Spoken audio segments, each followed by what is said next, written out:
The terrible risk of appearing on television is that what you say is recorded and can be kept in evidence against you. Here are a few things that panellists have said which, with hindsight, they might rather have wished they hadn't. Every independent expert who has looked at the minimum wage has come to the conclusion that it would destroy large numbers of jobs. And the ridiculous thing about it is that it wouldn't even help the people it's designed to help. The minimum wage would actually help the richest third of the population more than it would help the poorest third. This is an absolutely disastrous policy. It's utterly misconceived, and the sooner the Labour Party withdraw it, the better for everyone in our country.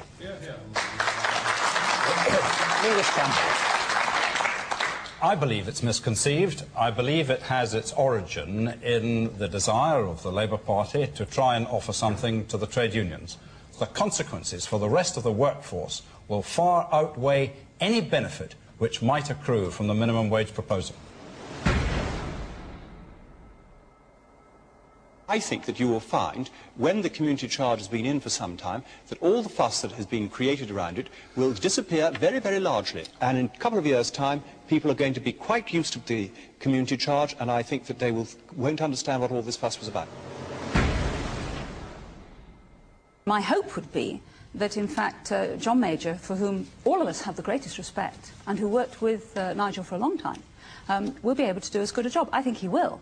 And I think his position is made a great deal easier by the fact that Alan Waters has gone. He's left him with a clear area. Is his position made stronger? Because, after all, if she were to lose, I think someone pointed out tonight, 2 chancellors in a row, her own position could be untenable. No, perhaps John Major is in a stronger position than any chancellor has been for a number of years. Well, that could well be, and he's as tough as old boots as John Major as well. So I think he may surprise people a little bit.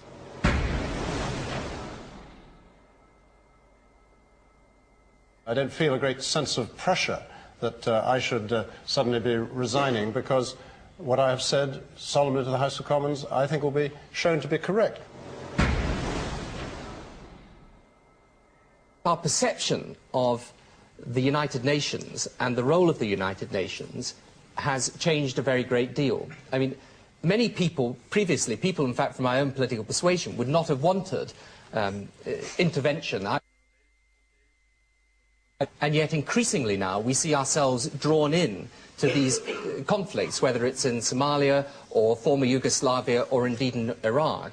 What I think is necessary, however, is if we are going to give this new potency to the United Nations, it has to be more than simply the United States and Britain and France and 1 or 2 other countries. It has to be a real forum for world opinion, which can be mobilized effectively and which acts always under the aegis of international law, so that the power of the United Nations is never subverted simply to the power of 1 or 2 countries.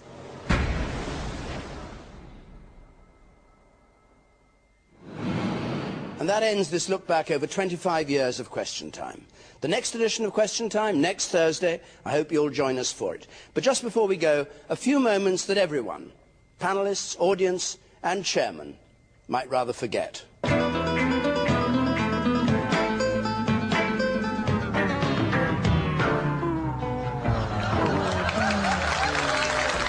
Somebody forgot to put a shilling in the meter. It'll be all right in a minute.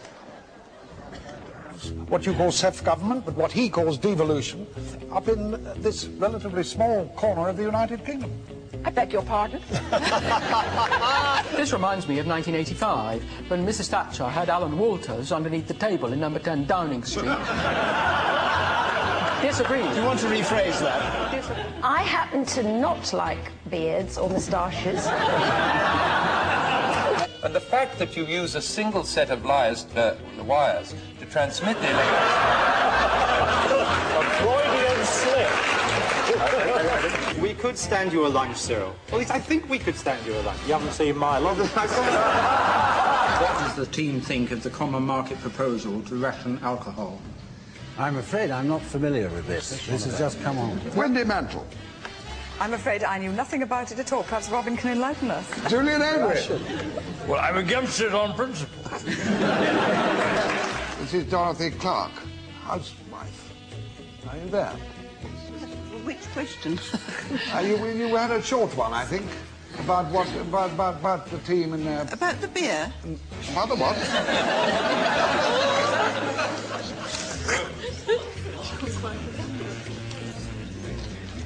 Oh, I'm doing the wrong thing, aren't I? No. You just ask whatever you like to ask, but not a long political question. You had one at the end, I think I remembered. You had 2 or 3. Well, I thought you wanted to ask her one. How are you doing there? What have you got in that handbag? Well, while you're waiting, I'll tell you what it was. It was, what does the team like doing on a night out? What does the team Yes, we've got that. No, it's not permissible. It's 77%. Is that right? 19% it's occasionally permissible. What a wet one. It's not wrong. What was the question I asked? What? The answer is no, it is not wrong in all circumstances. No, it is not wrong. Thank you very much. Well, excellent. Good. Well, it's a very interesting result. Remember the point of the question? Instead of a...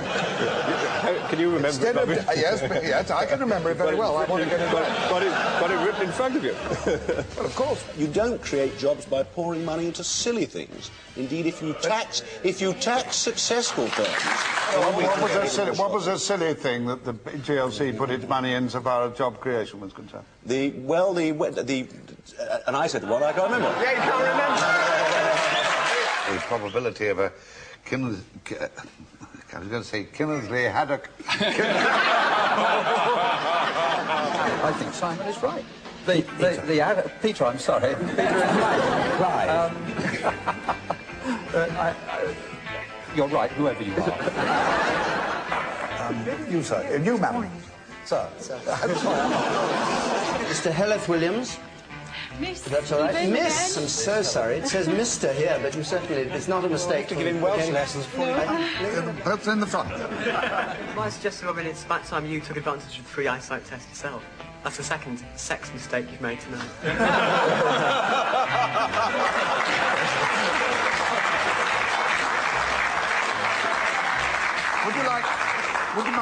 Would you like to stand up? And I'll take a poll of the audience.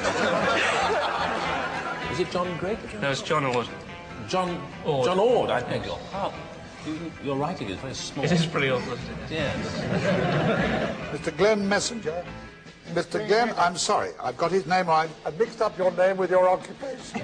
Read by the doctor. And paid £45 for it. Robin Cook, sorry. Should you think that... Do you think that's proper? Yes, David Bumblebee.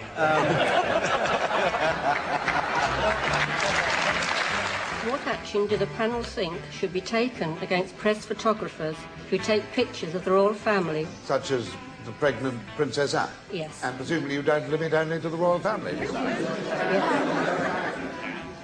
What did I say? Oh, the Princess of Wales, but I've no doubt the same principle applies, if not the same. Since Gordon Brown became Prime Minister,